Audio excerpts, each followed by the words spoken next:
Hey everybody, this is Nate Sluter. I'm here with Trey Jackson. We're going to be going over your hand techniques for this cycle, starting with the punches.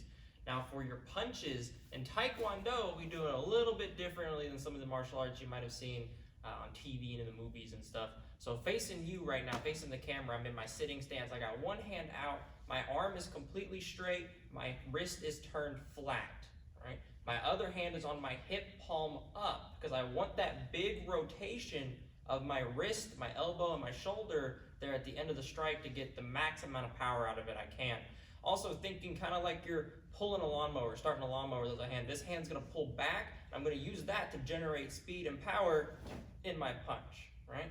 So going at it from a target now, I'm going to be in a fighting stance, a back stance here. Hands are up, ready to go. We're going to start with a number one or a front hand punch, also sometimes called a jab, right? I'm going to take this front hand, still using that same process of taking the hand out, twisting it right at the end to get that max power. But this time, and because this hand's not out to really help generate that power, I'm going to use my hips, pushing off with my back foot, throwing that front hand out there at that same time, just like this, bringing it back. Slowing it down for you really quick. Really want to emphasize hitting with the front two knuckles, these bigger two knuckles here. These bottom two knuckles are not designed for that level of impact, right? So I want to take that front hand, striking with these first two knuckles as hard as I can.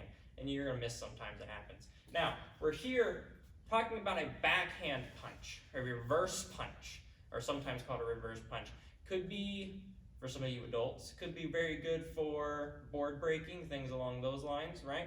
If we're talking about board breaking, we need to get all of our body into the full strike, right? Not just from a standing position twisting, we want everything going in at it. So I'm going to start with my feet kind of closer together. Doesn't necessarily have to be all the way together, but closer together. My hands are still up, ready to go.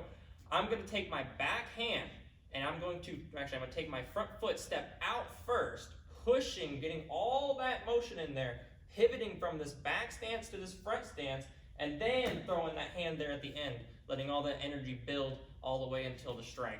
So full speed first, then I'll break it down a little slower,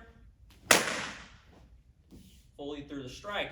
Now again, same thing on your front hand punch as your back hand punch. You want to try and emphasize those first two knuckles, those bigger two knuckles. Slowing it down, big step, bending that back leg, pushing, pivoting to that front stance, big strike forward, trying to keep everything locked straight, ready to go, bringing it back, and you're good to go. That is one of your 4 hand strikes for this cycle.